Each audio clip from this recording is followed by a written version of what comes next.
كلنا بنحب الرز المعمر، بس في تريكات لازم تعرفها وانت بتعملي الرز المعمر. هي ايه؟ لازم تبقى يعني معانا رز ابيض كده زي ما انتم شايفين مصري عادي. لازم تكون نقعه من قبلها بساعه، ماشي، في ميه عاديه من الحنفيه زي ما انت شايفه كده. وبتحط في الطاجن اللي انت هتعملي فيه، فهتحطي في الفرن يعني. هتحط سمنه بقى، هتحط سمنه، عندك سمنه بلدي حطي. قشطه قشطه قشطه، لازم تحطي لبن كامل الدسم. الرز المعمر ما ينفعش الا لازم يبقى دسم، علشان الرزاية معاك تتفتح وتبقى حلوة وطرية كده وشاربة اللبن والدسم وتبقى طعمها حلو. احنا حطينا الملح وحطينا سمنة وعندك وحطيت حتة سمنة بلدي. اه هن يعني هنفرك كده كل الرز بالسمنة والقشطة بالسمنة والسمنة البلدي وبالملح. تمام. احنا طبعا في الوقت ده احنا غالين اللبن يعني ده في كده ماشي. قلبي بقى كده ادعاك الملح الرز بالسمنة بالملح كده. تمام. بس نضفي بقى ايديكي كده وهننزل بقى بايه باللبن، اللبن دافي. تمام يا جماعة. وطبعا في الوقت ده احنا مسخنين الفرن وحاطين الشبكة على المجرى اللي فوق الأرضية. مش هنحط الطاجن ده على الأرض على طول. لا، احنا هنحطها على المجرى اللي فوق الأرض. يعني المجرى التانية من الأرض يعني. تمام. وهنقوم بقى نازلين باللبن الدافي، حطيت حبة رز كمان.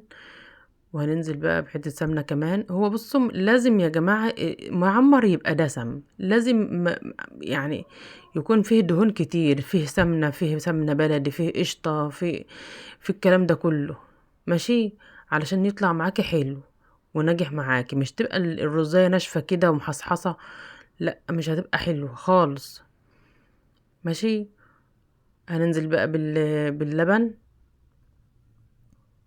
صلوا على النبي يا جماعة، واتمنى الاشتراك في القناة بالله عليكم، وتفعيل زر الجرس اهم حاجة.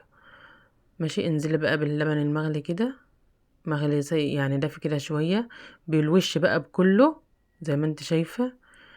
عندك قشطة كمان حطي، احنا يعني لازم قشطة في الرز المعمر ده.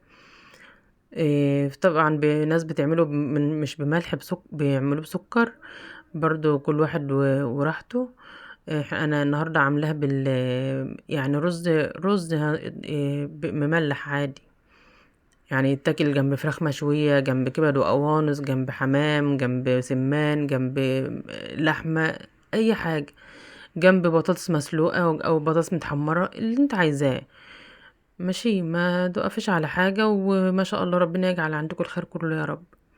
ماشي. كل الاصفر اللي فوق دون كله كله سمنة. ماشي. هو بيبقى كده، ما تقوليش هو ما عملش الرجيم بقى وكلام من ده، هو بيبقى كده. رز معمر يبقى مادة دهنية كتير وقشطة كتير والكلام ده كله. ماشي. نازل بقى كل اللي في المعلقة.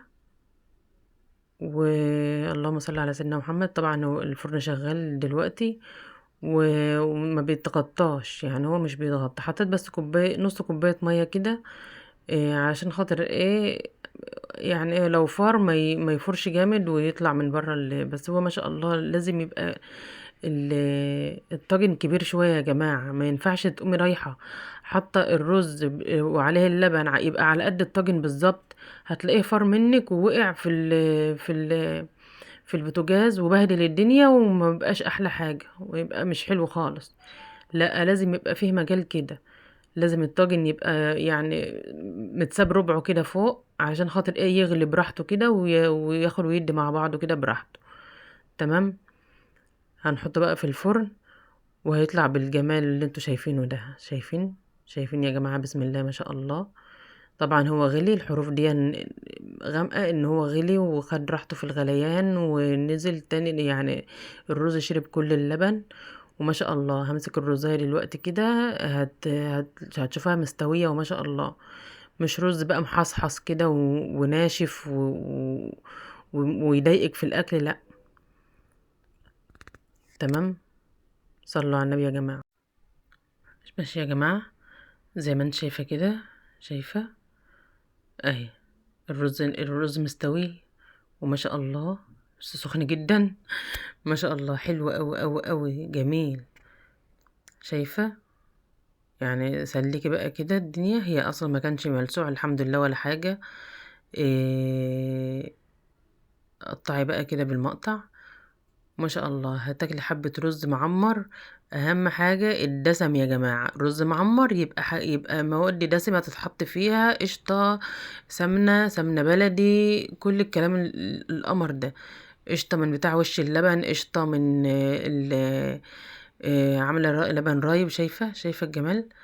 شايفة ومفلفل ومستوي، انت فاهمة؟ ما شاء الله. شايفة مفلفل ازاي؟ ما هوش معجن ولا الحوار ده خالص، لا. شايفة؟ ما شاء الله. ولو ما اشتركتوش في القناة، اشتركوا بالله عليكم. ولو الفيديو عجبكم، اعجاب كده بالفيديو، اللايك الحلو منكم، وكومنت كده تصلوا فيها على النبي، وبحبكم في الله، وكل سنة وانتم طيبين، والسلام عليكم ورحمة الله وبركاته.